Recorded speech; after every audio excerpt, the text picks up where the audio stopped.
down near the wrist. It's a band muscle that's down here. Unless you guys have gotten really far since I was in class last week. So we've got one way to test the pronators as a group, and then I'll show you can imagine hopefully what we might do to try to get rid of which of the two muscles. The two joint muscle or the one joint muscle. So we're gonna do something to get rid of the Teres muscle. We're gonna create some active insufficiency. So are we gonna lengthen it or shorten it? Shorten it, okay? So for these two muscle groups, you can do this in sitting or you can do it in supine. So for the group test where you're doing them both together, you're going to have the elbow roughly at 50 degrees. Okay, so 45, 50 degrees, we're good. Now this is a pronator muscle group. So only what I'm gonna have you do is turn your palm down for me. Good, and come on back up. Did you have any problems with that? No. Okay, I'm gonna just stabilize your arm here. I'm gonna have you go ahead and rotate over again. Now I'm gonna try, without giving you a spider bite, try to pull you out of that, okay? So can you hold it there?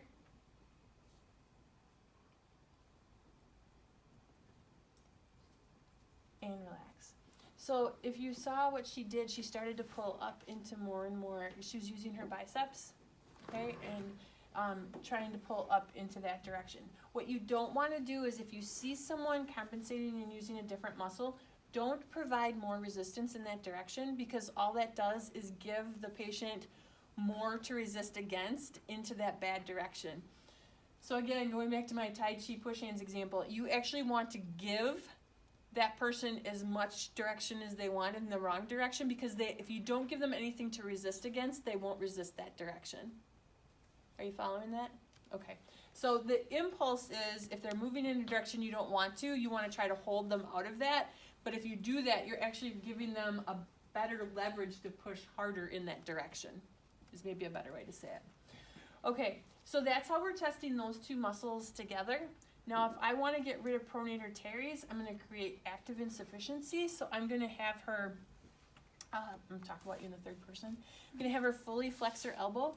Now what I want you to do is flip your arm this way again. Yeah, good, and relax. Come on back down.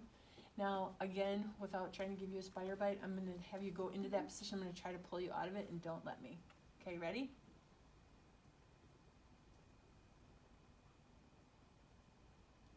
And relax.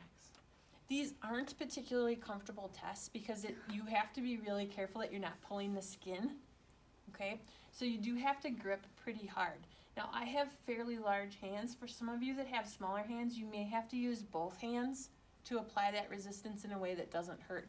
So what you might have to do if you use both hands is I'm going to have you in this position.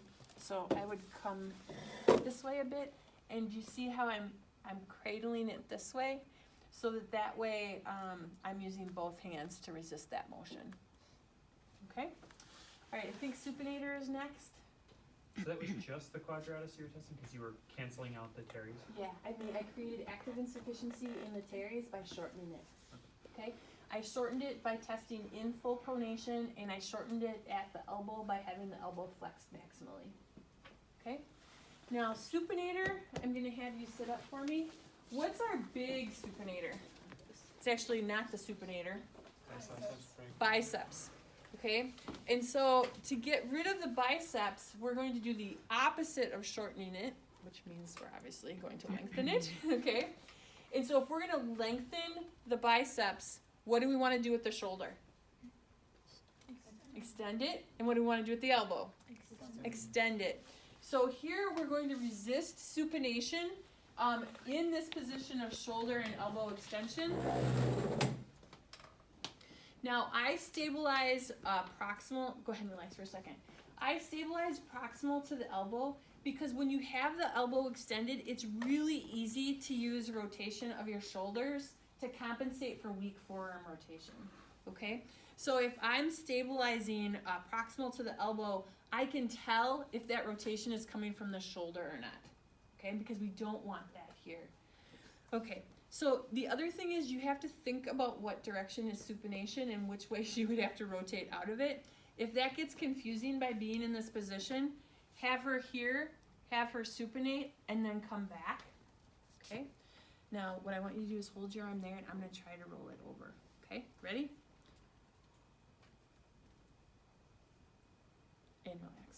Again, not super comfortable. I didn't warn you before I asked you to be my volunteer.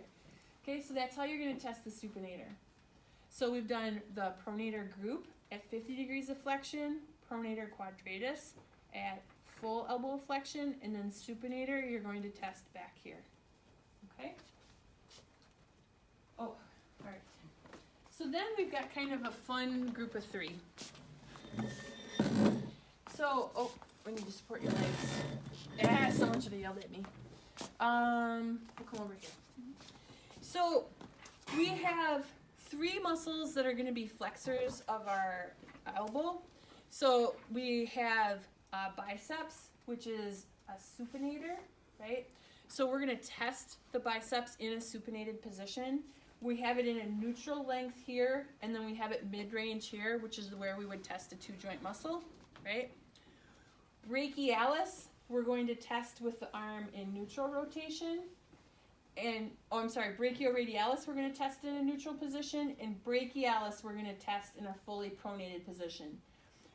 We're testing brachialis in this fully pronated position, not because it's a pronator, but because we're trying to eliminate the biceps as much as possible. Okay? So we're doing biceps, brachioradialis, brachialis. So for the manual muscle test, can I have you touch your elbow? Good. And come all the way out straight for me. So if she wasn't able to do that, what would gravity eliminated be? Sideline. Okay? But she was able to do that. So now I'm going to have you bend your elbow. Good. And so I'm going to have you hold there. Don't let me push down. Okay? And relax. Good. Nice and strong. So we're going to go here. I'm going to test a different muscle called your brachioradialis. Hold it there. Now I probably would have her take her watch off because I'm fighting that just a little bit. And relax. And now I'm going to have her go down this way. Hold it there. And relax. What you don't want to do is have your pressure be distal to the wrist. So you want to make sure your pressure is proximal to the wrist. But I don't need to do elbow flexion, active range motion every time because I did it for the one muscle. Okay? So then I can go right in and test biceps, brachioradialis, brachialis. Okay? Triceps. Is that our last one? Oh yeah. Oh, you guys, we're almost done with that one. That's awesome. Okay, somebody can you lie down for me? So we have our triceps, which is our elbow extensor. We also I call it the Anconeus, but other people call it a Anconeus. I don't know, I say Anconeus. You do say Anconeus. All right. I don't mind that other people are wrong. So it is a one joint elbow extensor, but it's so small, its contributions are so small. In 30 years now, I've never seen someone with an Anconeus strain, and I say that every year, and a student who graduated this last year's mom strained her Anconeus. So I have to now put that caveat out there. I never met her, so I have to trust that student was right, but I do, she was smart. Okay. So here for the gravity against gravity position, we have the shoulder at 90 degrees. Go ahead and relax your arm. I'm going to have you go ahead and straighten up your arm for me. Good, and come on back down. Then we're going to go to mid-range because this is a two-joint muscle. I'm stabilizing her elbow so that she doesn't come out. Okay, hold it there, don't let me push down. Good, and relax. Now, if I wanted to palpate for the Anconeus, I'm going to go lateral on the elbow, hold it there.